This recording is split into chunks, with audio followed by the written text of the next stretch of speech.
tells of fallen angels and the bastard children called Nephilim. God destroyed the Nephilim's bodies and doomed them to wander the earth in an invisible dimension, and they are still terrifying men.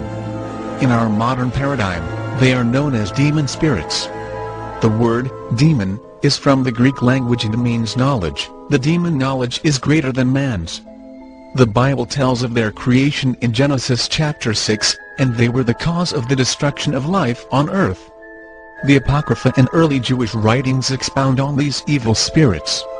The Book of Enoch tells of their giant stature and how they manipulated the genetics of man and animals, in every imaginable way. In other words, no stone was left unturned in their evil experiments. These evil spirits have proceeded from the giants that are still roaming the earth, and they will do so until the days of consummation. Here's what they do. They attack, they afflict, they oppress, they destroy, they do battle, they work destruction on the earth, they cause offenses. And again, these spirits proceeded from the giants, who came from people and part spirit. And so their number one target are people. Number one target. Folks, some of this can get weird, but it will explain. You guys have knowledge of the great monoliths and so forth in the world. These great structures, the pyramids and everything else. I'm going to bust a few bubbles tonight, because everybody's starting to go down this wrong path concerning all the constructions of old. And it's not right. Actually, it's quite simple. It's not complicated. It's not a miracle. It's something that was done. And you have to know the architecture of the spiritual realm to understand what I'm talking about. That's like portals. People talk about portals all day. The average person will say, well, what's a portal for? Isn't that from the Wizard of Oz or something? Right? But let me explain something to you. These evil spirits don't need a portal. They've been here since the beginning. I'll share something with you.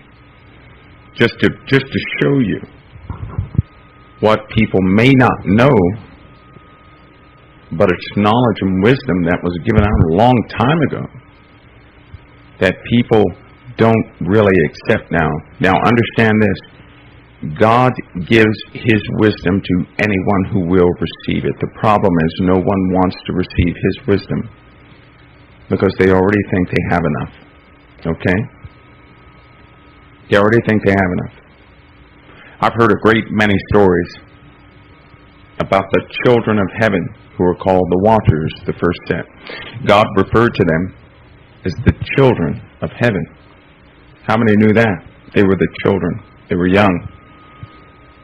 One of the same angels that made a pact on Mount Hermon was also the serpent in the garden. How many know that? How many know that? He was in the Garden of Eden. He is a serpent that did his thing. Semyaza was deceived by Lucifer himself, which, by the way, his kind is of a serpent. Just so you don't think I'm going off the rocker, you're also going to have to know about Michael, Uriel, Raphael, Gabriel, Ramiel, Sarakihal, and Raguel. You have to know about those angels. You're going to have to know who the four angels are that stand before God and what their jobs are. By the way, it's your heritage. You need to know what their jobs are, right? It's your heritage. You do realize they're fellow servants. The angels are. They're your fellow servants. How many know that the angels are your fellow servants? The only thing missing is the true archetypes of who they are. Because mankind once deified them. They once deified them, not understanding their jobs. And then when Jesus Christ came, He placed some of their responsibilities in you through the Holy Spirit. How many know that? How many know that? You know what? You might be really thankful for Jesus Christ after this conversation.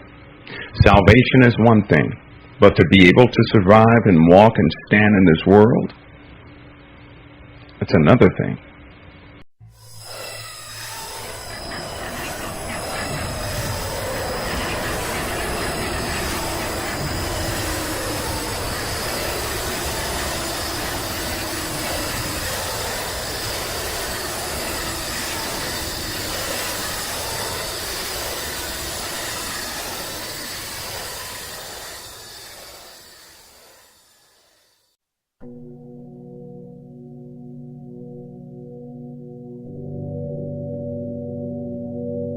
Giants walk among us still, hidden in tattered robes.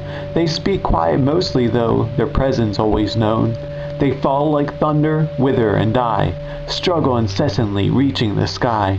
We try to box them, they cannot fit in. The giants corrupt what we try to keep hidden. And if one day we make it inside, find a way to conquer the giant's hide, we'll watch the giants that we slew, and find that we killed ourselves too.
A good distance, 1,000, 2,000 years after the flood, he's writing this.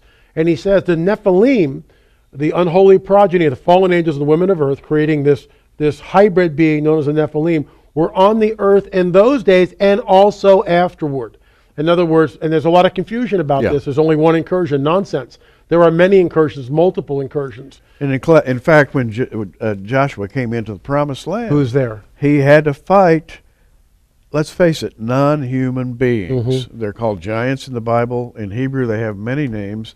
But my point, and here's the point, folks, that I want to make as we begin to talk about Watchers 8, because it opens on a note that you might find unbelievable. And we'll talk about that in just a minute. But I have to say that before the flood, the supernatural descended and touched the natural world. Jude talks about this. Sure. Peter talks about it.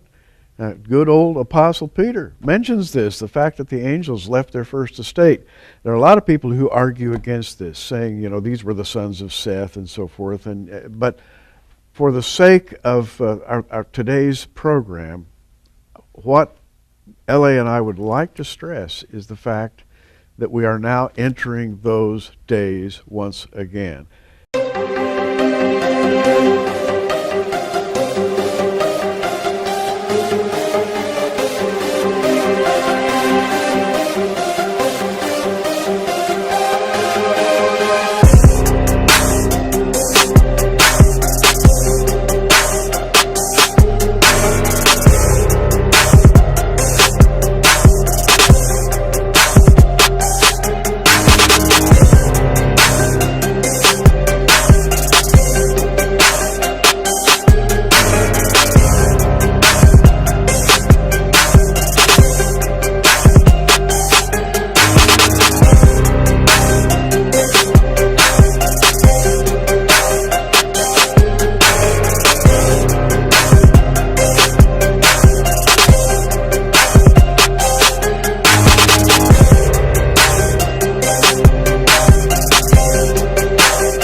North American accounts of the giant skeletons that were found in the Ohio and Pennsylvania Valley. I'm talking everything from 10 to 12 foot tall guys found in copper armor.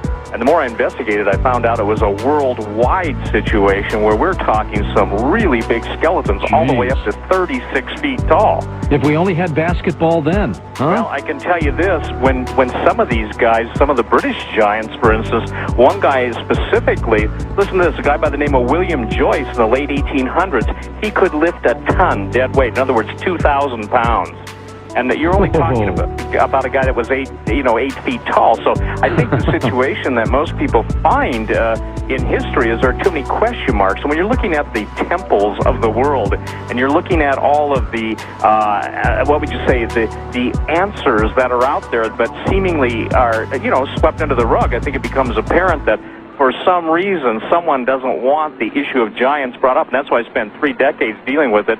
And as you know, the book has got on the front cover a British explorer with 2 12-foot giants from Kashmir standing over him. Now, again, this was in the late 1890s, and as early as 1970, in the jungles of the Amazon, there have been actual reports of people running into very shy natives who are in excess of 9 feet tall. How tall do you think the little guy is in the middle on your cover of your book, Genesis 6? According to they claim he's right at 6 feet. When I got that from a group of people in London that have the only photos of these guys around. Also in the book, I have a picture of a 12'2" Irish mummy, and it's fascinating because later in the show we can get into the mummy issue. But the point that's fascinating is if you take guys that are all the way up to 36 feet tall, 20 feet tall. The Emperor of China had 2 15-foot guards.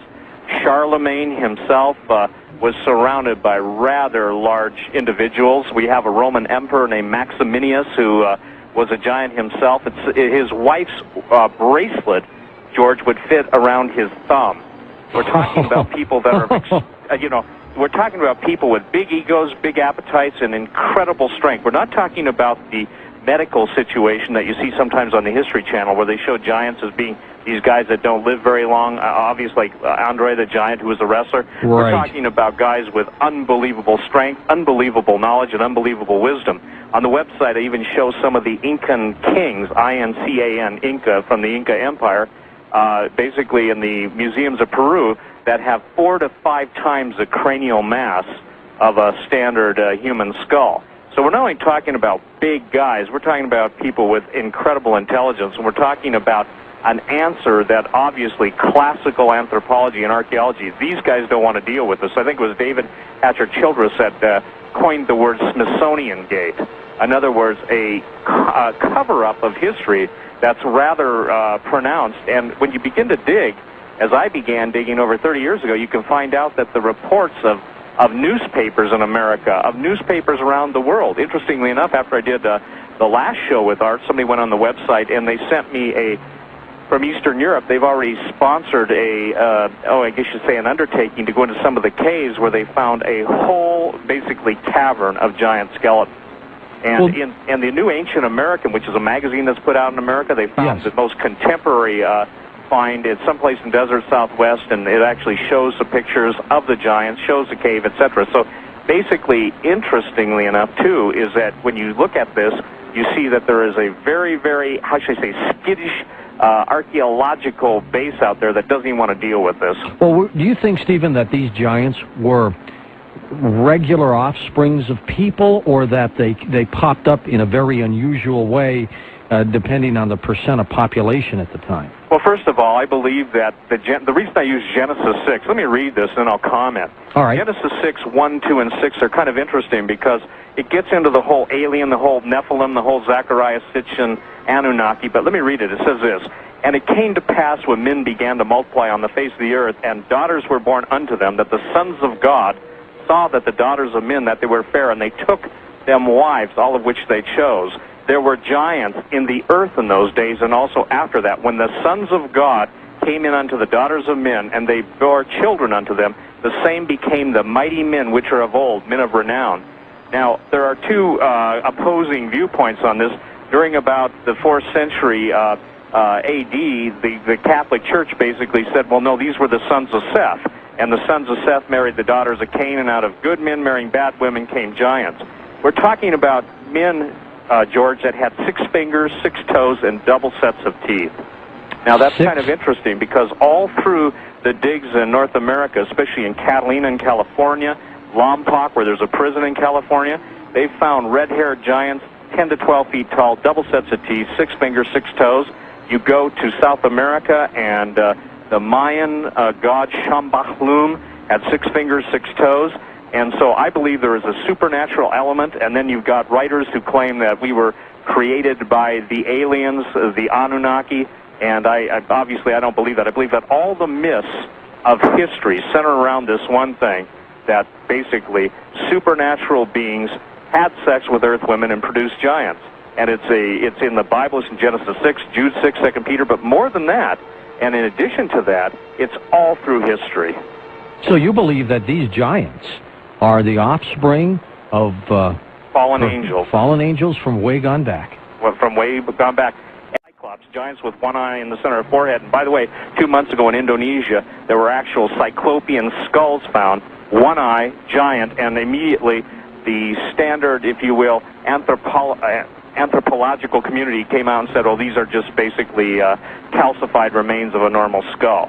It has, and you know, it's interesting because, again, you know, basically you have from just the Genesis account of these fallen angels having sex with earth women, producing, again, a race of incredible people. You know, everybody's heard of David and Goliath, yes. But what they don't know is that Goliath had, you know, 4 brothers, and these guys all had 6 fingers, 6 toes. There's a guy named Og, O-G, not a hard name to remember, and some scholars place him at 18 feet tall. So from the Genesis account in the Old Testament through all of the history, the historical accounts through the different continents, whether you're dealing with South America, whether you're dealing with North America, the Europeans, the Asians, the Australians, the Greeks, everybody has got their records, their bones. And, you know, interestingly enough, in classic anthropology, classic archaeology, this stuff is basically taboo. They won't deal with it.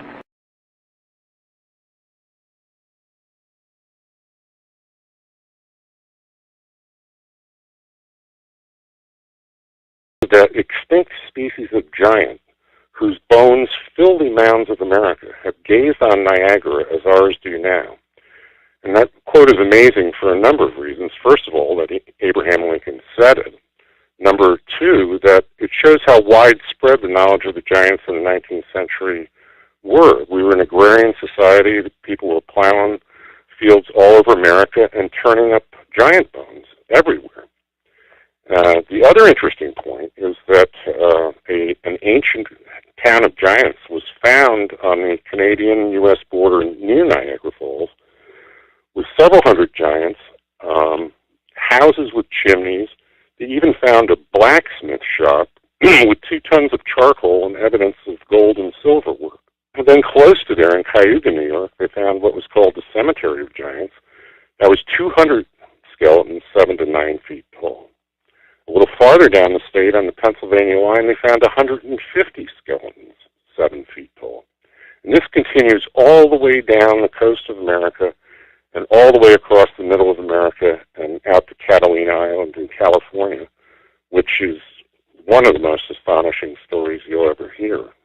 The Smithsonian, when they started out, they published their first book in 1848 on the ancient monuments of the Mississippi Valley. It was an incredibly open-minded study with beautiful drawings of all of the mound builder finds that they had made in the middle of the country. Now, we're not talking about American Indians here. We're talking about what they refer to as the mound builder culture. And that predates the Indians, and it reached its height probably around 1200 AD. But we're now getting dates all the way back to 10,000 BC. And this mound builder culture is pervasive. The Smithsonian report itself said there was several 100,000 mounds in the United States. Now, in 1879, Major John Wesley Powell, who was a famous Western explorer, was made the first head of the Bureau of Ethnology. In 1879, he issued what was called the Powell Doctrine. And the Powell Doctrine forbade any evidence of pre-Columbian, pre-Columbus contact in the Americas. He said we're dealing with Aboriginal savages who are illiterate. There's no signs of higher intelligence. Basically, it was carte blanche for manifest destiny, and also one of the cornerstones of the Smithsonian was the theory of evolution. And the theory of evolution, in a nutshell, says that we keep getting bigger and smarter over time. And you can't very well have 7 to 12 foot giants everywhere in America and argue that we're getting bigger and smarter. So Nope. that pretty much, and they've never rescinded the Powell Doctrine. So in case after case after case, these skeletons are being sent to the Smithsonian and just disappearing. In the book 1491, he estimates that Ailes Hedricka, who was the head of the Smithsonian from the turn of the century, and the man that came up with the absurd Bering Land Strait, they all came, down from Asia. Yeah. They estimated in that book that he had secreted over 30,000 skeletons during his tenure and refused to examine them. What happened with them then? Do we know? Well, I think it's kind of like that Raiders of the Lost Ark movie. They put them in boxes and they go off somewhere into the memory hole. There's, a couple of cases where somebody's actually, the Fowler Museum in UCLA purports to have 200 of the skeletons found out in Catalina, but that's a whole other story we can get into. The Smithsonian, on the other hand, is completely not forthcoming at all. Now, who would you say, if we could try to tackle that question a little bit, of who actually discovered America, or has it always been inhabited, do you think? Well, this is very curious. Some of the finds, including the Spirit Cave mummies, which were found out in Nevada, they were discovered in the 1940s by the University of Nevada under several feet of bat guano. And they were incredibly well preserved, red hair, still intact, and covered in an incredibly finely woven fabric made out of tule reed, which is like papyrus. These things were dated at the time to be 1,000 years old and promptly filed away. And several years ago, a University of California researcher heard about them. He got one of them, carbon dated it to 7,500 BC. Huh. We're talking about advanced weaving and mummification in the Americas at 7,500 BC. So at one point, I say, well, maybe we discovered them and they didn't discover us. Exactly, yeah. But the related finds, especially in the Newark earthworks and up in Iowa along the Mississippi River, there's evidence of hieroglyphs, Egyptian writing, Roman coins. There's Hebrew holy stones that they found. The list just goes on and on. Viking, Celtic, Scythian, Asian, Hindu. I think everyone knew we were here, except kids that go to school in America these days. And in Newark, Ohio, where a number of giants have been found, Ohio University has in their collection what they call the Holy Stone, which is a condensed version of the Ten Commandments, and some ritual cleansing bowls, which have been dated to the Second Temple. So it does raise some interesting religious questions as well. I mean, when we think about this, then, if we consider cultural diffusion as opposed to walking over the Bering's land bridge there, we have a potential situation where different peoples for thousands of years have traveled over to America. I mean, there is this with the copper mines, which seems to have pretty established that there might have been trade routes going back to, Absolutely. I don't know, 2,000 years, right? Well, the copper mines in Keweenaw Peninsula in northern Michigan are some of the most interesting, fascinating things I ran across in the book. Right north of the tip of the peninsula is something called Isle Royale, which is an island that's virtually made out of copper. And it's the highest quality, purest copper in the world because of the volcanic upthrust. The copper was all exposed to the air and the sulfur impurities burned off. Now, they've got evidence of mining there that go back 10,000 years. And there was two professors from Michigan that published a book that estimated 1.5 billion tons of copper were taken out of there. The kings and queens, the giants in the mounds that I go through in the book are almost always covered in copper jewelry, copper crowns, copper armor, micas, often in association with that. But that in no way accounts for the extraordinary amount of copper that was taken out of there. And there's indications, there's some rock art I saw that looked like a boat from Crete had been engraved. And there's stories of monolithic docks up there, quays, dams, all kinds of things. So there's, and also I even ran across, they won't test the European copper for the Michigan signature, but its purity is over 99%. Right. So it's so unique. And also their copper working techniques were superior to anything we have. They used annealing, which was hot and cold water and cold hammering. And report after report says these axes are as strong as steel. We don't understand how they were made. So, who do you think was responsible for the mines, for the mining? Well, again, there's huge finds of giants up there. I mean, basically what we're talking about is not that America was populated exclusively with giants, but that the ruling class was composed of giants. And mound after mound after mound, the central burial is of a giant. Sometimes he's surrounded in a sun circle burial with 10 warriors with their feet pointing at him. I have a great series of reports out of Tennessee and Kentucky that was done by Dr. John Haywood in 1823, where he went over 100 years of the stuff they had been finding there, and they found 9-foot blonde-haired giants in secret caves with roll-away stones, sacred springs, standing burials with monoliths around them. Just extraordinary stuff. Golden Gate Bridge. It's built out of steel, and it expands.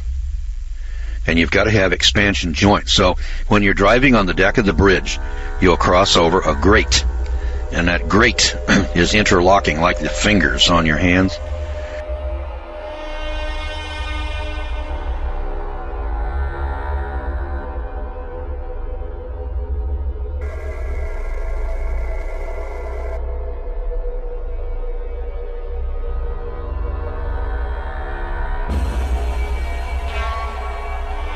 And as the sun shines on the steel, it expands and contracts an inch or 2 or 3 or 5. I don't know how much it expands, but it's got an expansion joint in there. Well, the Great Pyramid, when the sun shines on one side of it, it will expand faster, expand more than on the side where the sun isn't shining. So you've got to have them.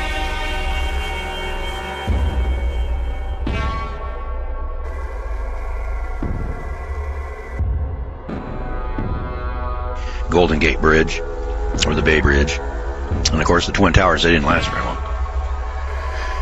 Now, it would say to me,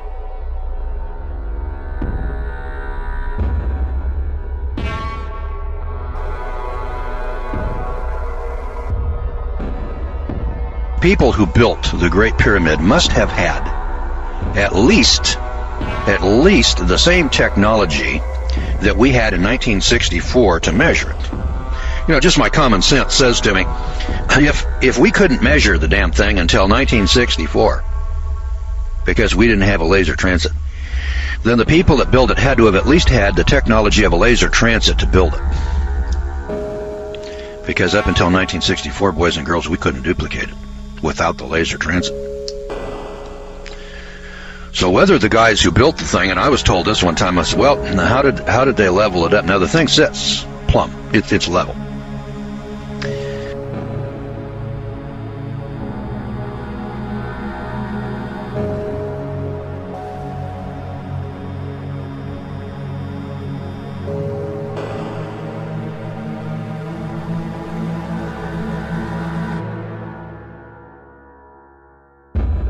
But then when this thing sits on 14 acres and it's plus or minus plumb, and then it's plus or minus a half inch on 4 corners, sitting on 14 acres, which is bigger than the Empire State Building, which is bigger than the Twin Towers, which is more accurate than either. You know, you got to sit there and say, hey, wait a minute. These guys were not savages dragging their knuckles on the back of the ground. These were not Cro-Magnons. we can't duplicate the thing today. That tells me they got to be smarter than we are. Now, if we could duplicate the thing today, we'd have 4 or 5 of them sitting out there. You don't see anybody building those today. Now, there had to be a reason for it. I don't know what the reason was. And that's another thing. People don't spend 32, 64, or 128 billion dollars, building the most massive building that's ever been constructed in the history of mankind without a purpose. We haven't got a clue. Can't figure it out. Nobody's spending 128 billion dollars today to build something over there in Washington, D.C. to commemorate World War II. We don't have the money, number one. Number two, if we had the money, we couldn't duplicate it. Don't know how. We don't know how they did it. Well, the guy that wrote the book, Dead Men's Secrets, his name is Jonathan Gray. He hits upon this very subject matter over here. In fact, he hits upon a number of areas of life, like geography, astronomy, cosmology, mathematics, metallurgy, large-scale construction techniques, social organization, engineering, mechanical devices, everyday items, clothing, art, medicine, flight, space travel, ancient science, and civilization. Can you imagine space travel before Christ? Ancient science before Christ, civilization before Christ, flight, medicine, art, and clothing before Christ, equal to or superior to anything that we have today. Now, right away, somebody says, well, if that were true, we would have heard about it from archaeology. You would?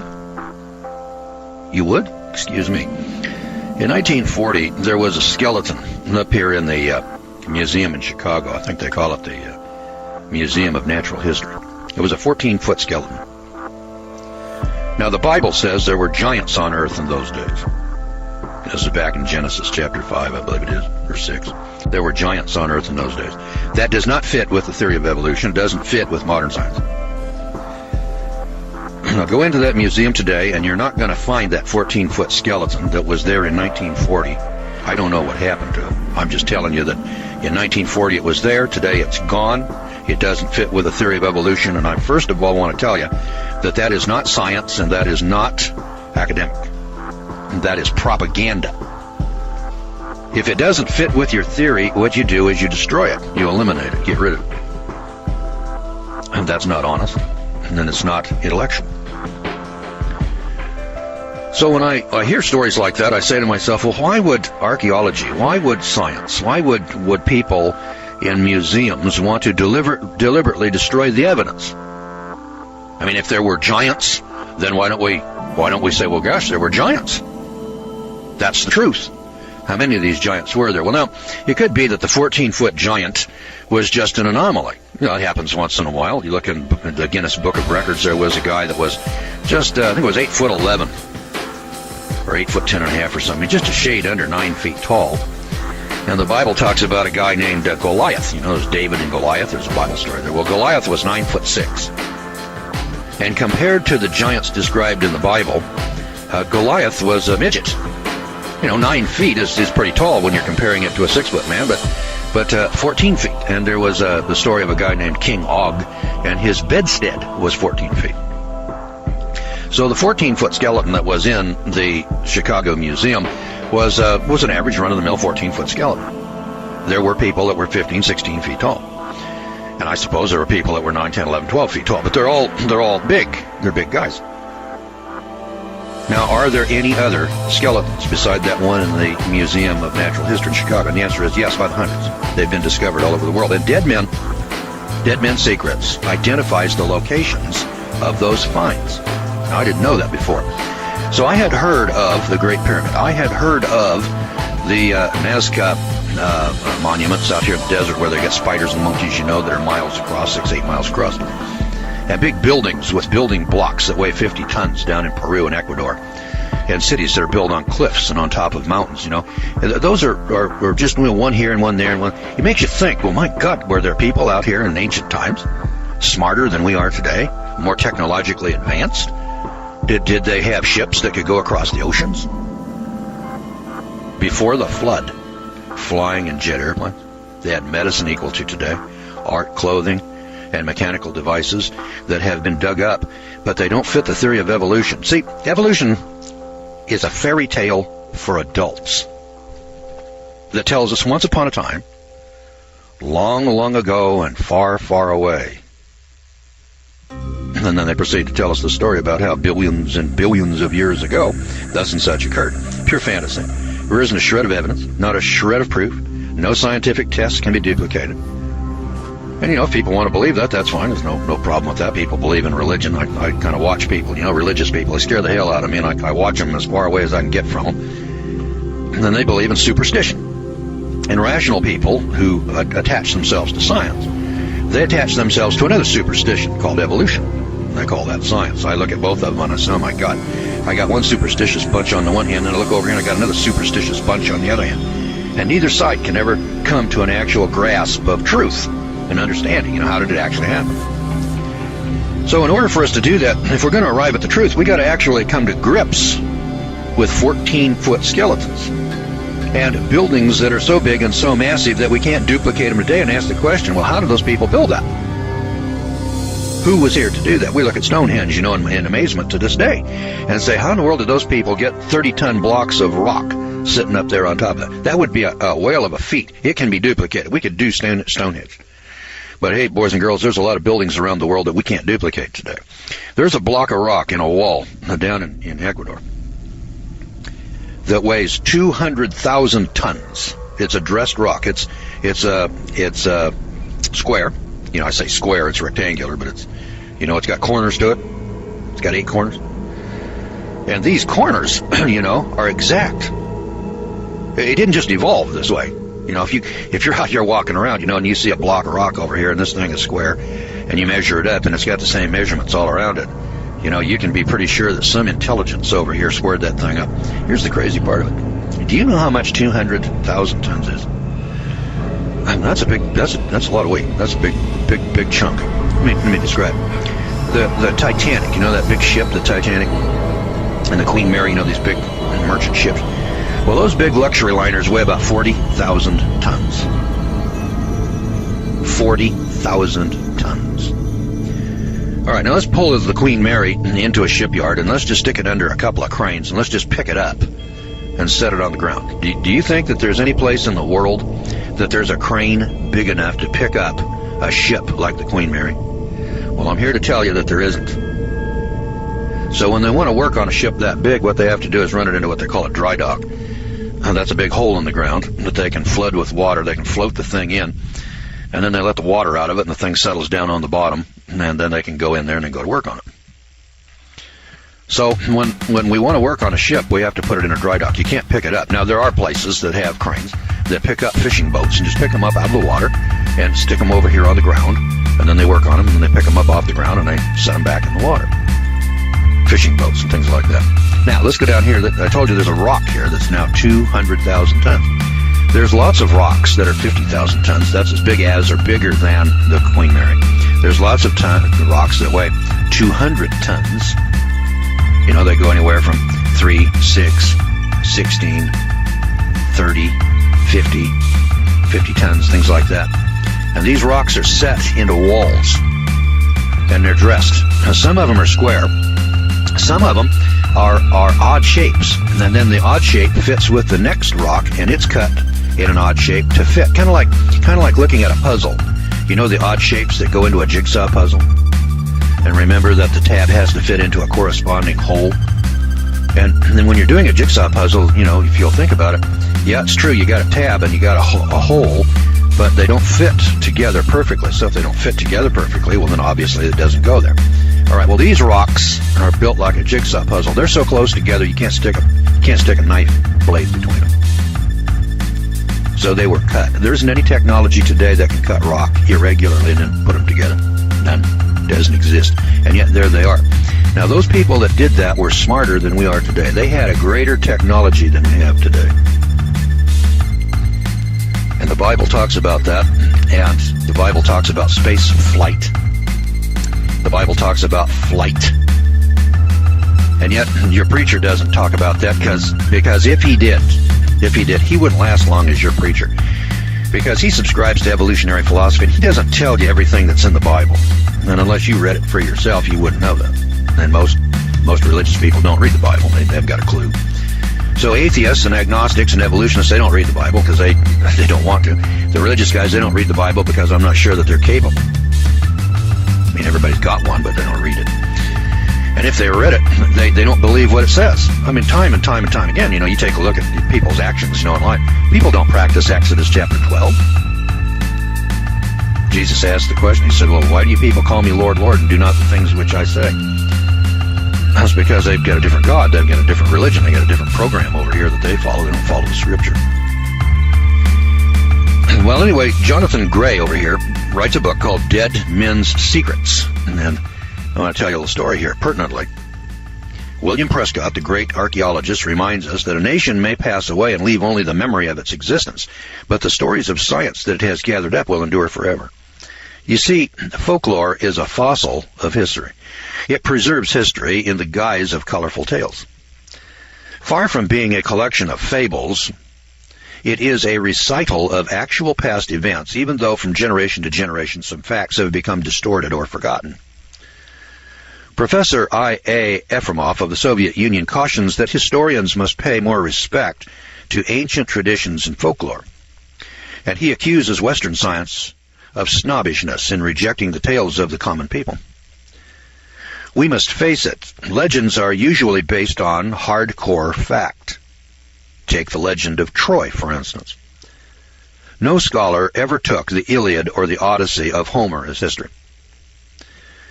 But Schliemann, putting faith in it, discovered the mythical city of Troy. The Iliad spoke of a cup decorated with doves, which Odysseus used. In a shaft, Schliemann found the 3,600-year-old cup. Herodias told a fabulous story of a distant country where griffins guarded a golden treasure. This land, Altai or Kim-Shan, has now been found, together with ancient gold mines and decorations from a high culture, prominently display the griffin. This vague myth is now seen to be a fact. Mexican Indian legends spoke of a sacred well of sacrifice into which maidens and jewelry were hurled. Historians dismiss this as a mere tale, until the well at Chichen Itza was discovered in the 19th century. Now, more than any document, the Bible has been assailed as a collection of fanciful myths.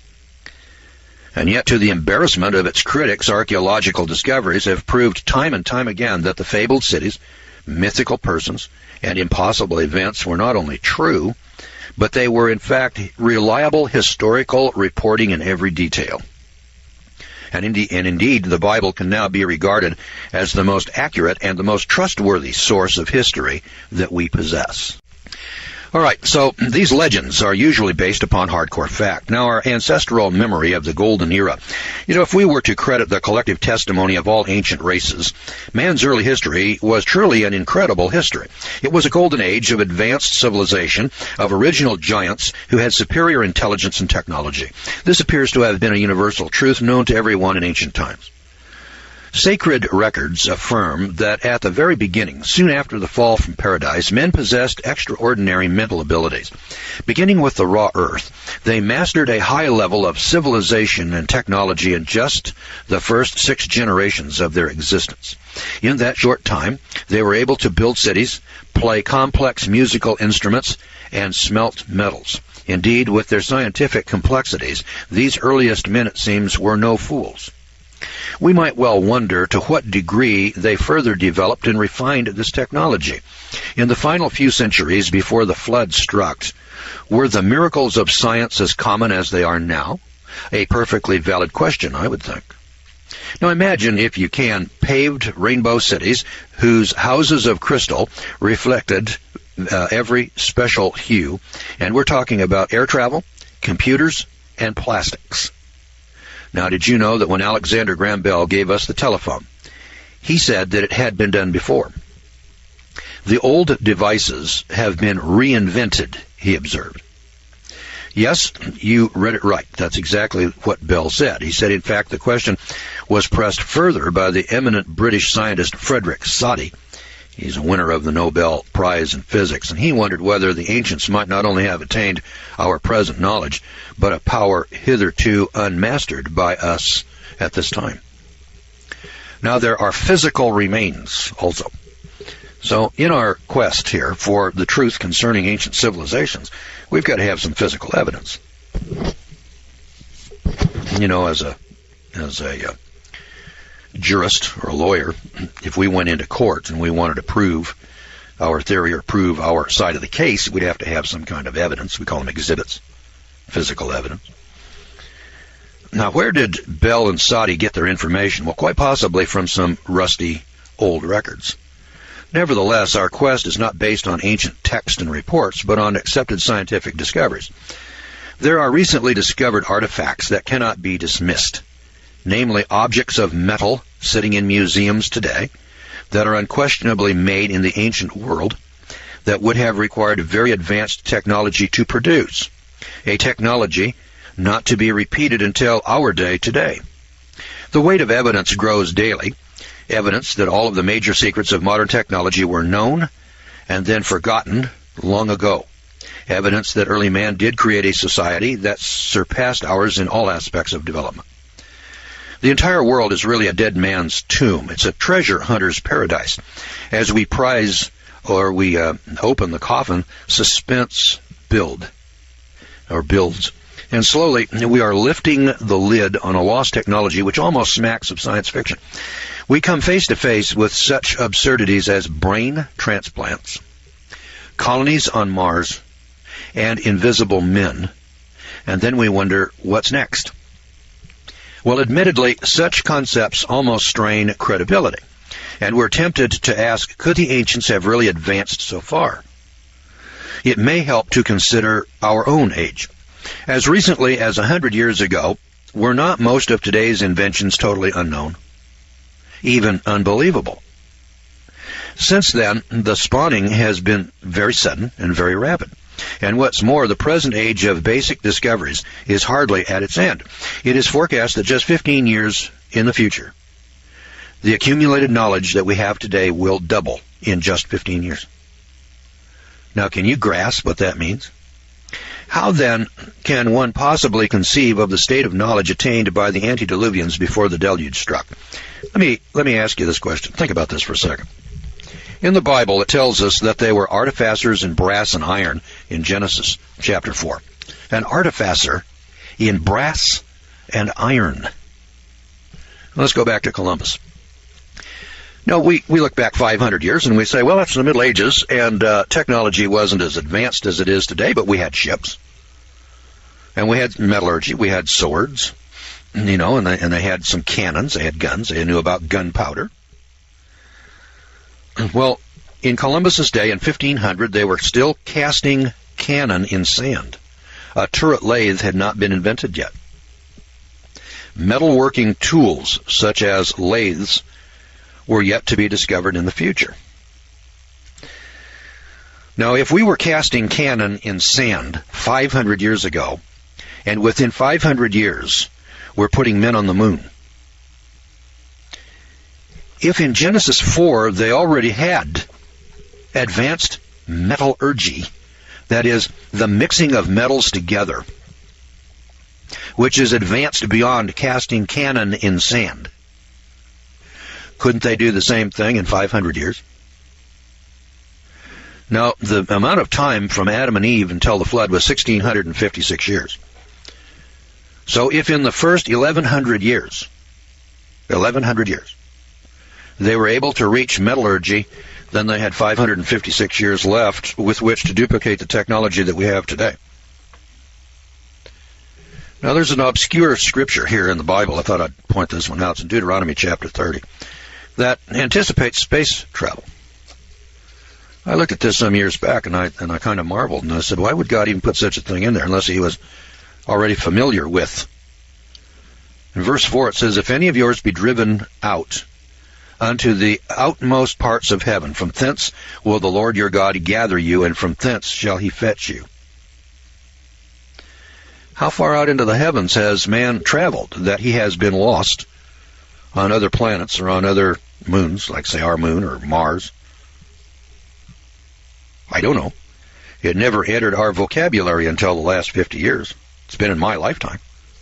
When I was a kid, we used to read the comics, and there was a guy by the name of Flash Gordon. That was science fiction. That was in the 1950s. Nobody ever thought that anybody was going to travel to the moon or build a space station or put satellites up in the air with which we could bounce radio waves off of and telephone calls. Never occurred to anybody. We had Dick Tracy with a watch, a two-way communication watch. Today we all have cell phones. Dick Tracy, science fiction, 1950. He's got a two-way wrist radio. Today everybody's got a cell phone talking with people anywhere in the world. Now we did that in the last 50 years or so. And notice that the technology that we have here today, in the world today, just take a look around you, computers, automobiles, airplanes, jet airplanes. We didn't have that 100 years ago. Go back 200 years. Look what has been accomplished over the past 200 years and ask yourself, if these people were already advanced in metallurgy prior to, this is BC, this is way before the flood, for crying out loud, this is before Noah's Ark. Now I know, you go to the movies and you look at the movie, Noah's Ark, or you look at the movies that are produced by Cecil B. DeMille, in Egyptian times, and we say, hey, these people are barbarians. They're ancient. They don't have technology. They're building pyramids that we can't duplicate today. They're building buildings and monuments that we don't have a technology to do. But they're dragging their knuckles on the ground and hitting their women over the head and dragging them off. That's preposterous poppycock. It's insane. Doesn't add up with the physical evidence. I mean, that pyramid is sitting there, boys and girls, like it or lump it. It's there. We can't build one today. We don't have the money. There isn't anybody in the world, including the United States of America, has got the money to duplicate that Great Pyramid. Technologically, we could do it today, but it wasn't until 1964 that we were able to do it. Now, those people back in those days, they built that thing. And here's the Bible talking about space travel here in Deuteronomy 30, verse 4.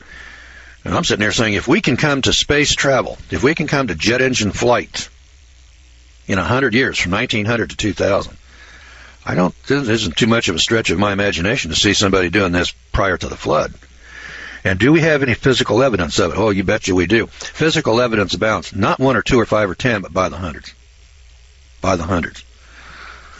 For instance, he's got some sections in here. I'm going to flip over here to, I guess, number 16. Let me get to chapter 16 here. And the one that as a contractor, the one that I was really surprised to see. There are 64 examples of construction techniques that have not been duplicated until the 20th century. That's not the buildings themselves. That's the techniques, like concrete. We think of cement today, building the Empire State Building with steel and concrete, as being something new and modern that we just came up with in the last 100 years. You go back here 200 years, you didn't see any Empire State Buildings. Now, that's a modern technology. There's some buildings that have been built out here in the hinterlands, and there's microscopes. Did you know that in Moses' time they had microscopes? I was absolutely amazed. Glasswork and microscopes. I'm going to give you some examples. 24 examples of glasswork and microscopes sit in the museums today, not on display. They sit down in the basements, hidden away so that you can't see them. Like the skeleton of the 14-foot giant up in Chicago. They're not on display. They exist. They were found. They've been recorded. We have the pictures of it. We know that they're there. But they don't fit the theory of evolution. And anything that doesn't fit with evolution is not put on display. Nobody has an explanation for it. Well, there's an explanation. When you see something like a 200,000-ton block of rock that is set in position, somebody had the technology to make it, pick it up, move it, and set it into place. We can't do that today. And since we can't explain that, and our fairy tale dream world says that we're evolving better and better, smarter and smarter, it doesn't fit with the evolution fairy tale. So then we ignore it. We hide it. We pretend it doesn't exist. As I said, that's not science, and it's not academic. It's just propaganda. So we're in chapter 16, and we've got some buildings. I want to point out a couple of 3 buildings here. We've got about 10 minutes. So. A startling surprise awaited Captain Don Henry on that particular day in 1976. He was 40 miles off the southern coast of Florida directing sonar readings on the ocean floor. Suddenly, an immense pyramid-shaped structure showed up. It was 300 feet below the surface. Subsequent underwater closed-circuit TV was to show the pyramid to be about 420 feet high. It's a veritable skyscraper, nearly the size of the Great Pyramids of Egypt. When 12 other pyramids turned up on a NASA satellite photograph of the Amazon jungle. Noted author Charles Berlitz and Dr. Manson Valentine, curator of the Miami Science Museum, excitedly organized a major scientific expedition to the underwater pyramid, the first of its kind, which set out with a crack team of 15 archaeologists, researchers, and divers early in August of 1978. At the same time, a NASA-supported expedition led by Florida explorer Philip Miller set out for the Amazon jungles of Peru, accompanied by a documentary film team to investigate the foliage-covered pyramids found there. I'm intrigued by an apparent relationship here. Huge ruins throughout the world generally resemble each other in construction, as well as in geographical and astronomical alignment. What is more, constructions which are technologically impossible today face us. Precise construction and colossal size indicate that the builders had unknown techniques and energy sources at their disposal. It makes one feel that these magnificent, time-defying ruins that still exist after 4,000 years can hardly be the work of primitive barbarians. Surely they are the scientific instruments of an advanced universal civilization. So join me on a grand tour, and you'll see what I mean. This is not possible by muscular strength. This grand complex was built with a technical skill embarrassing to us and by a method which is totally unknown to us today. Here was a city of startling dimensions. Acres and acres lie covered with truncated pyramids, artificial hills, lines of monoliths, platforms, underground rooms, and giant gates which incorporate architecture beyond our technical scope today. Many large gateways were built from a single stone. The Gate of the Sun is the biggest carved monolith in the world. It is a single block of rock, 10 feet high and 6 feet wide. The size of some of the buildings is astonishing. The fortress of Akapana, 650 by 496 feet, was once a pyramid 167 feet high. The Sun Temple was on a platform 440 feet long by 390 feet wide, composed of blocks of rock 100 to 200 tons each. Walls of the temple complex itself had blocks of 60 tons each. Steps of the stone stairway were 50 tons apiece. Here were terraced temples like those of faraway Babylon and Nineveh. The walls of the palace were 220 feet long by 180 feet wide. Its throne room was 160 feet long by 130 feet wide. The steps from the palace entrance were washed by the lake now receding and 15 miles away. The paved court under our feet is 80 feet square, with a covered gallery, 45 feet on one side. Court and hall are one single block of dressed stone. One single block. Building blocks. One is 36 feet long, 7 feet wide, fitted without lime or mortar and without any joint showing. Nearly every stone is micro-accurately cut and polished, nicked, mortised, and occasionally even beveled. Water conduits have a completely modem shape with smooth cross-sections, polished inner and outer surfaces, and accurate edges. See these half pipes? They have grooves and corresponding protrusions that fit together. Plundered Spanish invaders stole the interlocking copper or silver keys which secured the stonework from earthquake damage until they had survived for thousands of years. Subsequent earthquakes leveled the structures. As late as the 19th century, there were imposing colonnades to admire, of which sadly there is now no trace. Many of the great buildings were dynamited, and then untold treasures disappeared. One 24-foot statue remains. But the records are there. You see, when the Spanish got there, they made records of it. And then they tore them down, blew them up to salvage the gold, silver, and the metals, shipped them off to Spain. Here's the point. Here are buildings at 12,000 feet in Bolivia that we could not build today, let alone at 12,000 feet. And we're being told, in our movies and in our books, that these great monuments were built by slave labor, and they were built by hand, without wheels, without pulleys, just by pure muscle. That's preposterous poppycock. You talk about fantasy world. Hey, you talk about fairy tales. That's a fairy tale. But it's better than that. All right, we are reviewing the book called Dead Men's Secrets. So last time I gave you an introduction, and I said, hey, listen, there's some big monuments around the world. In fact, in this chapter 16, there are 57 of these examples of architectural marvels and wonders that are built around the world that we can't build today. You know, it's one thing to say, well, yeah, we could duplicate that today. But when you've got monuments out here, as I pointed out last time, you got a block of rock that weighs 200,000, not 200 tons, 200,000 tons, which is 5 Queen Marys. Somebody quarried that block of rock and then moved it and set it in place. There isn't anybody in the world today that can do that.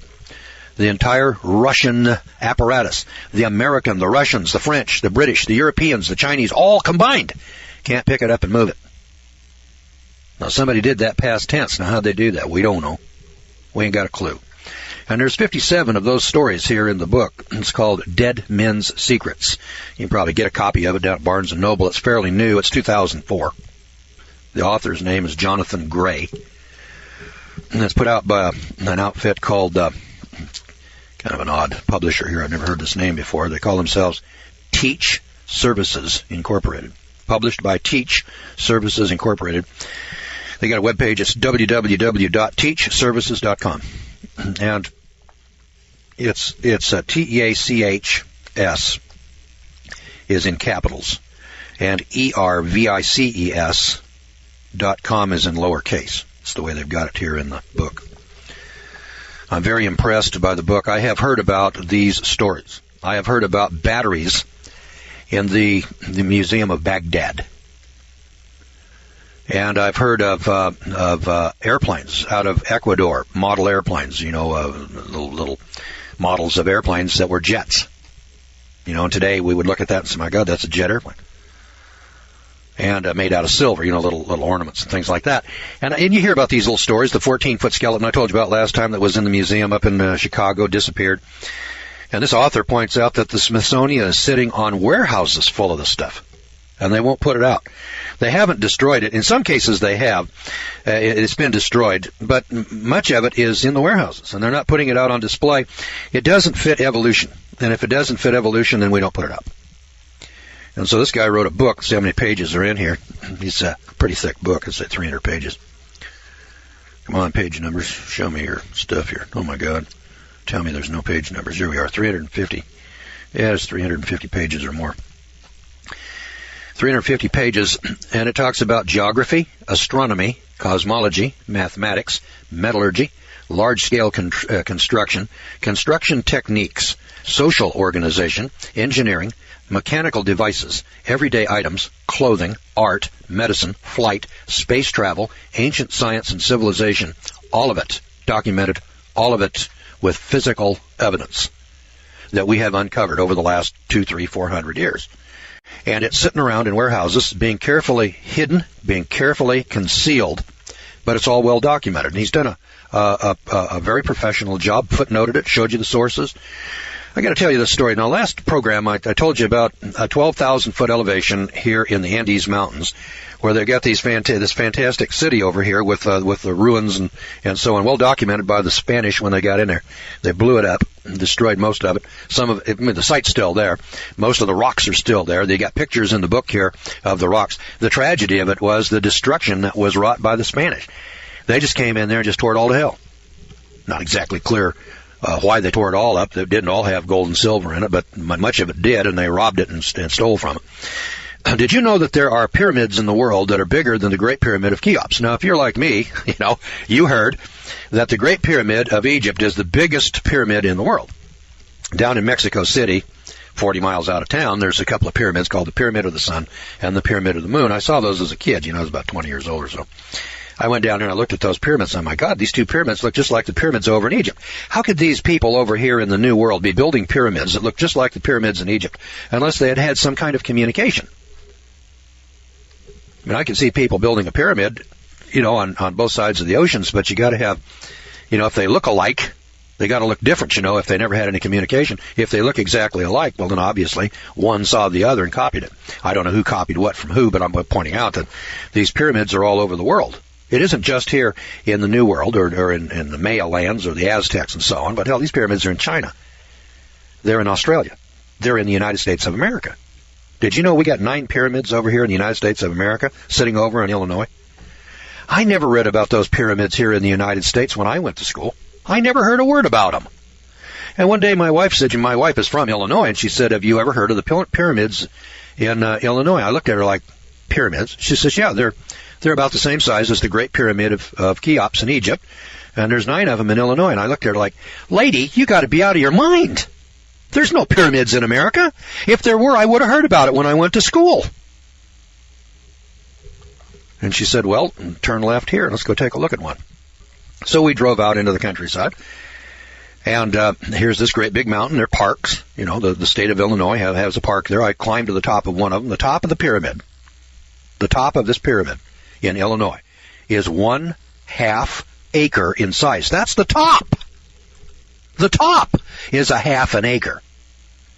It's bigger than your house. It's bigger than your lot for most of you people out there. I was looking on the computer last night, and we were taking a look at houses in the Los Angeles area, and there's lots, 7,000-foot lot, 8,000-foot lot, 6,000-foot lot. I mean, you people live on pieces of ground that aren't as big as the top of this pyramid. I'm not talking the bottom of the pyramid. I mean the top of it. And then yet sits on acres and acres of land, and it's 400 feet tall, and it's built out of dirt, and somebody packed all that dirt up there. I'm telling you, boys and girls, that if you had to go out here and build that pyramid today, if you called the Caterpillar Tractor Company, you'd have to have a major contracting outfit like Guy F. Atkinson to come out there and build something like that. We look at it and we say, oh, well, just a bunch of Indians with a bunch of baskets carrying dirt stacked it up there. There's no Indian tribes around here ever claimed that they built that thing. It was there when they arrived. That's what they're telling them. Well, anyway, listen to this. The tallest building in the world until this century, until the 21st century, and still the most massive structure on Earth, is an ancient pyramid 120 stories high. 120 stories. All right, now the Great Pyramid is 450 feet high. That's 450 times 10. It's 4,500 feet. Is that right? No. That's I think the Great Pyramid of Cheops, if I remember, is 450 feet divided by 10. Yeah. That's 45 stories. Now remember, the Twin Towers in New York, the Twin Towers, they're 110 stories tall. Remember that? I think they were 1,100 feet, as I recall, because there's 10 feet to a story, known round numbers. So you got 110 times 10. Yeah, they're 1,100 feet tall. All right. This pyramid is sitting in China today. Today, in China. Where they find all these great things every once in a while. Well, it stands on a long, desolate, flat stretch of land 40 miles west of the ancient capital, Xianfu, on an old dirt road, caravan trail, and crosses from Peking, or Beijing they call it today, to the Mediterranean. About 2,000 feet at the base, it rises some 1,200 feet. All right, it's 2,000 feet at the base, and it rises 1,200 feet. 1,200 feet. The Great Pyramid in Egypt, 450 feet. This one rises 1,200 feet. There are actually 7 pyramids, flat-topped, with 3 carved giants resting along the outer edges. The 4 faces of the pyramids are, like so many ancient structures, aligned to the compass points. Traces of color remain on the sides, indicating that colors that were given to each side: east, aqua green; south, red; west, black; north, white; and on the flat tops, traces of yellow. A pair of American adventurers who roamed Asia between the 2 world wars, R.C. Anderson and Frank Shearer, were shown these pyramids, and Anderson visited Egypt's pyramids in 1970 and believed himself to be the only man living to have seen both the Chinese and the Egyptian pyramids. In 1946, a U.S. Army airplane crew rediscovered and photographed these pyramids from the air. Place 26 skyscrapers the size of the Empire State Building, and you have the volume of the largest Shinsi pyramid. All right, you ever hear of that? I hadn't either. So I wanted to tell you. Some skyscrapers, heights, and constructions in China equivalent to 120 stories, Ecuador 60 stories, Egypt 48, Bermuda seabed 42, Italy 35, Iraq 30, Guatemala 23, India 22, Mexico 21, Kampuchea, Kampuchea 20, Arabia 20, and Turkey 20. Now these are all buildings or monuments in China, Ecuador, Egypt, Bermuda, Italy, Iraq, Guatemala, India, Mexico, Kampuchea, wherever that is, I can't tell you. If you want to check me out, Kampuchea, probably some new country in Africa, Arabia, and Turkey, 20-story tall buildings. Hell, we weren't building 20-story buildings until 1900. And they're still here. These structures, by the way, boys and girls, have withstood time for thousands of years. And it's thought that all of these structures are built before Noah's flood and survived the flood. Or they were built right after the flood in the period of time between Noah and the Tower of Babel and up to the time of Abraham, which would have been around 2000 BC. Now, some of these monuments went through the flood, I would guess. They survived the flood. I could be wrong about that. They may have all been built on this side of the flood, every last one of them. But my guess is that some of these things, especially up in the Andes Mountains, unless, of course, they had that technology after the flood and then it was destroyed after the flood, which this guy points out could well be the case. Now, this is the section on construction, large-scale construction. There's another section in here that's called construction techniques. It's chapter 17. There's 64 examples of construction techniques. He starts off by saying, it is a human impossibility, gasped Hyatt Verrill. And he's right, and yet it happened. The great mountains of the Peruvian Andes are awesome enough until you gaze up those extremely steep slopes, and you perceive the death-defying ruins perched on top of these mountaintops. The setting is terrifyingly wild, mountains miles high, vanishing into the sky, notched with narrow ledges, slashed with ravines and bottomless gorges. Waterfalls of an awesome beauty plunge from these immaculate snowy peaks down into the damp, unknown depths of the canyons. So rare is the air that even the mules are obliged to stop every 10 paces to catch their breath. Here at the frontiers of the impossible, a vanished civilization set gems in stone, astonishing and astoundingly assembled polygonal walls suspended over the abyss. They carved practically vertical stairways up stupendous precipices. High in the clouds rises one acrobatic stairway of 64 steps, which had to be carved in a place where one could only get a toehold for support. Another comprises 600 steps. Just imagine that. And then here are the pictures of these stairways up these mountains. Now, these ingenious jewels, or jewelers in rock, ascended a dizzying mountain no wider than the blade of a sword, and topped it with watchtowers and walls pierced with lookouts. The mountain drops away so abruptly that if a workman slipped, his body would not hit the bottom for 3,000 feet. Today, on all sides, the ruins of temples, fortresses, and towers surmount the peaks and cling to the vertical sides of the canyons like ivy. Overlooking a waterfall, a splendid palace rises above the fierce abyss, impossible to reach. How was this palace built? Terraces were miraculously inlaid into vertical slopes, perched over the canyon faults. How did they hoist up heavy, carved rocks by the thousands?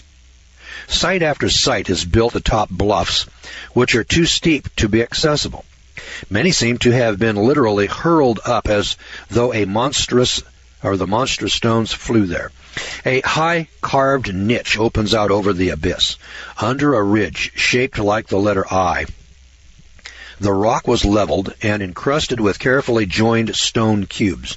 Only a daring mountaineer hanging from a rope could possibly reach it. The builder magicians, I tell you, had no sense of the impossible. Everywhere loom buildings that defy the laws of equilibrium and gravity, as well as vertigo. These are a triumph of human daring and of technology which almost smacks of science fiction. And would you believe it? Sometimes the enormous blocks were brought from quarries more than 1,000 miles away. Now, boys and girls, let me point this out. You got rock. Now, these aren't the super big rocks. These are rocks, of 10, 3, 6, 9, 10 tons. Little rocks, about the size of the rocks that went into the Great Pyramid, the blocks of rock. But they're raised up on mountains, steep mountains, that are up around 10 to 12,000 feet in the Andes Mountains, where the air is so thin that the mules have to stop about every 10 paces to catch their breath. Now, how in the hell do you build stuff like that up there in those mountains? It isn't being built by muscle labor. It's being built by some kind of machines and mechanical labor. Now, many are covered with intricate carvings. No man alive could duplicate such carvings with the stone tools that we find. As Hyatt Verrell remarks, it is not a question of skill, patience, and time. It is a human impossibility. I mean, we're just taking a look at it, boys and girls. It's there. Like it or lump it. There's the pictures of it here in the book. And I've seen this, time and time again. It was the Incas and the Aztecs, that built some of these monuments years ago. How'd they do that? Where'd they get that kind of technology? And the thing here that is so ingenious in this book are that these kinds of monuments have been found all over the world, and the genius that this guy, Jonathan Gray, has put together here is that he's rounded up not one or two odd ones like you and I have heard about, reading about it in Reader's Digest, or some odd story. I mean, he put it all together. Antarctica. There are traditions of a legendary rainbow city where the colors of the rainbow are said to have been used in the construction of the buildings and even in the paving of the streets. In Rome, glass-storied theater. Emilio Scararo, S-C-A-U-R-O, Scararo, one of Sulla's generals, had a 3-floored theater built at Rome for 80,000 spectators. The first floor of marble, the second floor of glass, the third of gilded wood. Boys and girls, 80,000 spectators. The big stadiums of baseball and football today hold 50. The big stadiums. Is there an 80,000-seat stadium here in the United States of America? If there is, send me an email and let me know where it's at. Would you? I don't think there are any 80,000-seat stadiums anywhere in the world today. I haven't heard of any. This guy in Rome built an 80,000-seat stadium. Worldwide, the use of concrete, the standard mixture of sand and cement that makes up most building blocks of today, was evidently worldwide. Listen to this. They found it at Yaxuna, Tucoba, Mexico, Cuauhcillo, Mexico, Guatemala, Quito, Ecuador, Cunza, Ecuador, Marchusni, Peru, Santa Cruz, Bolivia, Pompeii, Italy, Tourette-sur-Loup, France, Cohard, France, Crete, Sterveco, Yugoslavia, Egypt, Northwest China, Western Australia, Arkansas in the USA, Tennessee in the USA, and New Mexico in the USA are all sites where we have found ancient monuments or buildings made with cement that we didn't discover and use here in the modern world until the last 2 centuries. Well, obviously the concrete technology was available all over the world, for crying out loud, thousands of years ago. Well, how come we didn't have concrete over the last 1,000 years if it was available to those people 2,000, 3,000, 4,000 years ago? Boys and girls, they had technology years ago. And then we lost sight of it. We went into what we call the Dark Ages. And then Julius Caesar went into Alexandria and destroyed 1 million volumes in the Alexandria Library. And the Romans, have been called the great builders, the great civilization. The Romans were the great destroyers. The Romans destroyed more than they ever built. Civilization and technology was so much greater than when the Romans were here as to defy description. The Romans never discovered anything. They destroyed what they found. And that's one more example. Let's take a look at another one. The seabed off Bimini, but now raised into a jetty material at Fort Lauderdale, Florida. Perfectly drilled 5-pointed star holes with sharply defined tips cut right through 12-foot-long blocks of granite. Other huge 1/2 to 6-inch diameter round holes perfectly drilled through 12-foot thick blocks of rock. Granite, one of the most abrasive stones, wears expensive diamond drill bits down to nothing very quickly. Okay, kids. And they took it off the seabed off Bimini. It's now sitting in the jetty material at Fort Lauderdale, Florida. Perfectly drilled, 5-pointed star holes with sharply defined tips, cut right through 12-foot-long blocks of granite. Another huge 1/2 to 6-inch diameter round holes, perfectly drilled through 12-foot thick blocks. Hey, kids, we ain't had that technology over the past 100 years. Where'd those people get it thousands of years ago? 200 years, 500 years, 1,000, 2,000 years ago. Where'd it come from? Did it come from savages evolving from monkeys, dragging their hands or knuckles on the ground? Come on, kids, let's grow up and get real. You know, the people over in Borneo who are still living back in the Stone Age are not doing that kind of technology. And you're sitting there saying, well, you know, we men, we're getting smarter and smarter as time goes along. Hell, we can't do that today. Over in Turkey, the boring of holes finer than the thinnest needle in a block of hard stone. Turkey. Over in Turkey. They got holes bored through stone which is finer than the thinnest needle. We can't do that today. Boring into granite rock with drills that turned 500 times faster than modern power drills today. 500 times faster. In Peru, Tibet, Egypt, and the Sudan, outer walls sheeted in gold, silver, polished marble, or sparkling white gypsum. Granite building blocks, smoothly polished like glass. Practically all buildings of antiquity have been stripped of their outer shiny surfaces, so that today we see only the raw stonework. In Syria, Babylon, Mexico, Samaria, plaster-coated surfaces. In Tibet and Babylon, decorated enamel or blue porcelain walls. Enamel, blue porcelain, Tibet and Babylon, today. China, Babylon, Mexico, and Egypt, multicolored surfaces on building exteriors. In Brazil, the use of different colored stones in the approach steps to buildings. Peru, steps polished like glass. Bolivia, colored decorated pillars.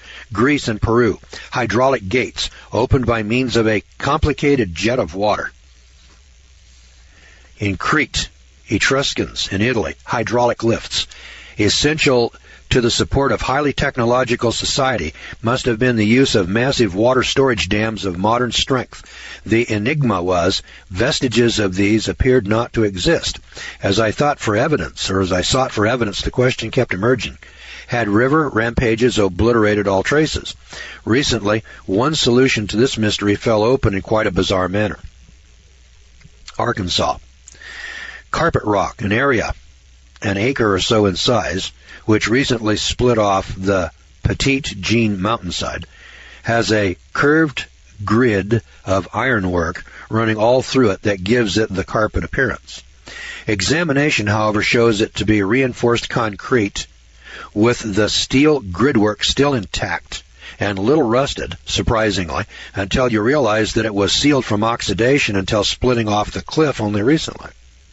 The whole cliff, Carpet Rock and Petite Jean, is thus seen to be one vast concrete pour, very, very old. It was the spillway of a vast dam which must have contained the White River and the Arkansas River in one great impounded lake. Now, does this sound like the work of semi-primitive men who had to use stone tools, horses, and vine ropes? No, the early builders obviously had sophisticated techniques. In later times, methods became more basic and building less ambitious. The earlier apparatus fell into disuse, gradually disintegrated, and was ultimately lost to history. That's here in Arkansas. Carpet rock. Features of houses, 2- and 3-story dwellings. In Lebanon, Crete, Tunisia, Arizona, houses of 5 and 6 stories. Pakistan, Babylonia, expert construction in bricks similar to our own, heated to about 900 degrees. So they weren't just making mud bricks, boys and girls, they were making fired bricks. All right, we've been taking a look at construction techniques in large-scale construction. I'm an old-timey contractor. That caught my eye right away. I see these buildings, monuments. I see concrete being used, cement being used in ancient structures. I see pyramids in China. I see pyramids in Mexico. I see pyramids in Illinois. There are pyramids all over the world. Pyramids, like the pyramids of Egypt, all over the world. Who built them and why? I suspect many of those were built before the flood. And if not, then the technology from before the flood, assuming that it was all destroyed, then was built after the flood. In that period of time between about, 2350 BC and about, maybe, 1500 BC, maybe a 1,000-year period. Now, there's a lot of questions that you probably have in your mind that are answered in other chapters in the book. Always keep in mind that when I review a book, I cannot read the whole thing to you. I can't cover every page, every subject, every topic, every chapter. So I pick out of the book those chapters that are really boggle the mind. Now, there's one in here that deals with electricity. Have I got electric in here? Where is it? Geography, astronomy, cosmology, mathematics, metallurgy, large-scale construction, construction techniques, engineering, mechanical devices, everyday items. There's a chapter in here that deals with electricity, and I can't put my finger on it. So I'm not going to spend the time looking for it right now. How about microscopes? Microscope. Did Moses have a microscope? Now, we know that Galileo discovered the telescope, sometime in the 1500s. And then from that, somebody got smart and they said, well, if we can see out to the moon, can we see something a little bit smaller? And then we polished glass. And then we made the glass convex and concave. And as time progressed, we finally came up with microscopes. Well, listen to this story. It's chapter 15. Glasswork. Microscope on a sexy spider. Leaping lizards. What do you make of that? Shall we bank for another run? The Peruvian flyers could scarcely believe their eyes.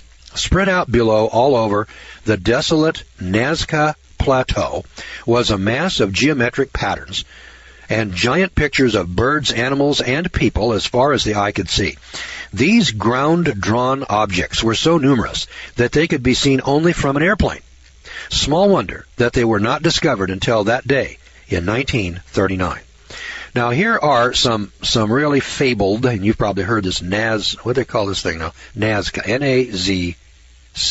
I imagine if you put that into a Google search, you probably get a lot of information, Nazca. Anyway, for those of you that are uninitiated, down here in Peru, up around 15,000 feet, there's a flat plateau, and on this plateau is a spider. This spider is 6 miles across. It's built about 18 inches high out of just little rocks. Somebody went out here, and they just picked up little rocks, and they built a stone wall 18 inches high. And they built it in the outline of a spider. And the thing is 6 miles across. 6 miles! And it's in perfect size. I mean, the legs are the perfect size with the head, and the head's perfect sized with the body. And it's got all 8 legs, and they all stick out in one thing. There's monkeys and other animals, and there's people, and they're 6-8 miles across. The only way you can see, when you're on the ground and you're walking along, what you see is a stone wall. And so you walk along and you say, gee, here's a little stone wall, 18 inches. It won't keep a sheep in. It won't keep a llama in. It won't keep a cow in. And it's about 18 inches high, and it's uniform in height, and it goes out there for a long, long ways. I mean, you can look down this wall, and it curves, but you can't see what it is. You could not tell that was a spider by looking at this walking on the ground. But in 1939, some guy's flying over it with an airplane taking pictures, and he says, oh my God, there's a great big spider down there, and it's 6 miles across. Well, then they went down there and they started measuring this thing. Who built that? And who built the monkey? And who built the people, the outlines of these people in these 18-inch stone walls? That's who built it. And then the question is, why? Why would anybody do such a thing? Because you couldn't appreciate it. You couldn't even know it was there unless you were in an airplane flying over it. You have to be in an airplane. You got to be up in the air over the top of it to see what the hell it is. That's how big it is. Now that tells you pretty plainly that whoever built that thing built that to be looked at, and the people that are going to look at it are going to look at it from an airplane or from up in the air. Could be a gas balloon, But then if that's the case, then gas balloons were invented before 1700. First one I heard of was a hot air balloon flown in France about, 1705 or something like that. But it gets better than that. Not only do we need an airplane to see this, fashioned by an unknown pre-Inca culture, and covering an area of 30 square miles, they're still unexplained. So here's 30 square miles of plateau with a number of these monuments, these monkeys, spiders, and people laid out on the ground in 18-inch high little rock walls. We have no idea, working from the ground, anybody could execute such figures in perfect proportion. They can be observed successfully only from 1,000 feet in the air. One of the drawings depicts a spider. It has one leg deliberately lengthened and extended, and at the tip of the leg there is a small cleared area. Now there's only one spider known who uses the tip of its third leg in this precise manner shown in the drawing in this 6-mile-long rock wall spider. It's called the Riccinuli. It's spelled Riccinulei. Riccinuli. That's the way I'm pronouncing it. It inhabits caves deep in the Amazon jungle. This spider is recognized by scientists for its unique method of copulation, for which it uses that extended leg in the described manner that's in this spider at Nazca Plateau in Peru. It is an extremely rare species of spider. Now, for the incredible part. This spider's mode of reproduction can be only observed by the aid of a microscope. Boys and girls, let's stop and think about this for a minute. Up here on top of this plateau is this huge spider, 6 miles across. You can't even see that this is a spider unless you're up in an airplane at least 1,000 feet in the air. So you can look down on it and see 6 miles across. This spider is in perfect proportion. It's built out of rock. It's not big rocks now, just little ordinary rocks. You can just pick them up and stack them in a rock wall. And the spider now, from the tip of one side of it to the tip of the other side, is 6 miles across. And then from the other side to the other side, it's about 4 miles across. It's wider than it is, it's longer than it is wide. So it's 4 by 6 miles. You got to be in an airplane to see it. The third leg is extended in a way that only this rare spider extends its leg. This leg is used in copulation, in reproduction. And the only way that you can see the way this spider reproduces with this leg is with a microscope. What's that tell you? It tells you that the guy that built the spider up there had to have a microscope to observe the spider so that he would know that the spider reproduces with this third leg. Then when it's reproduced, it's done by a spider being built in stone walls in perfect proportions, 4 by 6 miles. Now, boys and girls, that's quite a story. So the question is, how were these artists able to find and then observe their tiny model unless we concede that they inherited a knowledge of science equaling our own, including the use of the ground optical lens in a microscope? Turning therefore to glasswork, we find ourselves treated to more surprises from the ancient world. And yet nothing is incredible any longer. The word impossible should have become literally impossible for us. China, before 2500 BC, Assyria, 2700 BC, and Medzamer, Armenia, 2500 BC, the making of glass was well known. In Haifa, Israel, a glass block weighing 88 tons. There are only 2 masses of glass that are larger than this 88 tons, and both are the casts for the huge mirrors of the Mount Palomar telescopes. Got this? Ancient times, 88-ton piece of glass. It's sitting in Haifa, Israel. Now, we're told, of course, that ancient man was backward, I hope my curiosity will be pardoned. I have a question. How did those early races develop the enormous amount of heat necessary to melt the ingredients into this enormous mass of glass? Well, obviously, this block is inexplicable, except with reference to a super technology. Now, I want to point out that when you got a piece of glass 88 tons in size, boys and girls, those Mount Palomar telescopes, that telescope, that 200-incher up there, it's bigger. It weighs more than that 88 tons. Now go back, do a Google search on Mount Palomar. They built the thing back in the 1930s. And when you read the story of how that Palomar telescope was built, it'll just boggle your mind. And here is a story back in ancient times. They got a block of rock that they call glass. It's 88 tons in size. Huh? Boy, you got to have real technology. That Palomar telescope was designed and built by the Corning Glass Works in New York. They were the only people in the world that could cast a piece of glass that big, and that was back in the 1930s. Then the thing had to be shipped on railroad cars, special railroad cars out to California. Then they had to move it from the railroad cars in Los Angeles up to the top of this mountain. I mean, it's a story that just boggles your mind. It was a hell of a feat back in the 1930s. And here we got the same thing going on thousands of years ago. But they didn't have railroads, and they didn't have trucks, they didn't have gas engines, they didn't have furnaces. Way back there, they were dragging their knuckles on the ground, hitting their old lady over the head and dragging her off by the hair. That's what we're told in school. Come on. What we're dealing with here in modern times is a fairy tale, like the Land of Oz for adults. Evolution is a fairy tale for adults, and they tell us long, long ago and far, far away. What a bunch of horse pucky.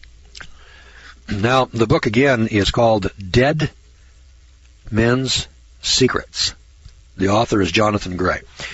I'm not sure you'll find this book in a used bookstore. It's pretty new. It's published in 2004. I think if you went to Barnes & Noble, they'd probably get you a copy of it. Dead Men's Secrets. I don't know where this came from. I've got books stacked up here in my office that are here for review. I probably have 30 stacked up here now. I picked this book up the other day. I couldn't set it down. I never saw anything like it. Now, I've heard these stories. I've heard of that Nazca Plateau. I probably read about it in Discover Magazine or maybe Reader's Digest, or something like that. And then, you read these odd stories, and then you say, God, that's really amazing. And then, you don't hear any more about it. Over a course of a lifetime, you probably can think of 10 or 15 of those. This guy, Gray, has them in here by the hundreds. There's one section in here that has 103 examples. On construction, there's chapter 15 and 16. One of them's 57. And the other one is something else. I've forgotten exactly. Yeah, here it is. There's 57 examples of skyscraper height, huge constructions, and etc. And then there's 64 examples of construction techniques that are modern. Techniques like concrete that I told you about. Now, I can't sit here and read them all to you because I want to cover a broader spectrum than that. But listen, there's 18 areas of life and technology, like sailing around the world. Columbus discovered America back in 1492, and we say, hey, he was the first guy to get over here.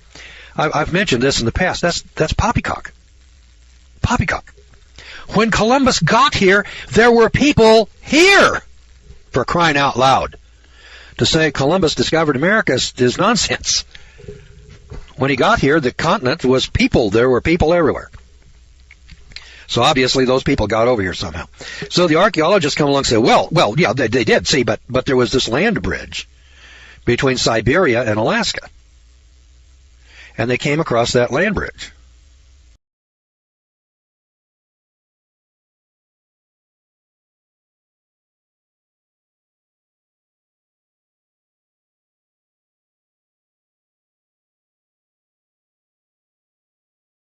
That time in history now. We're in the days of Noah, and everything that preceded Noah building the ark and the judgment of Almighty God on this earth that was in rebellion is about to be relived.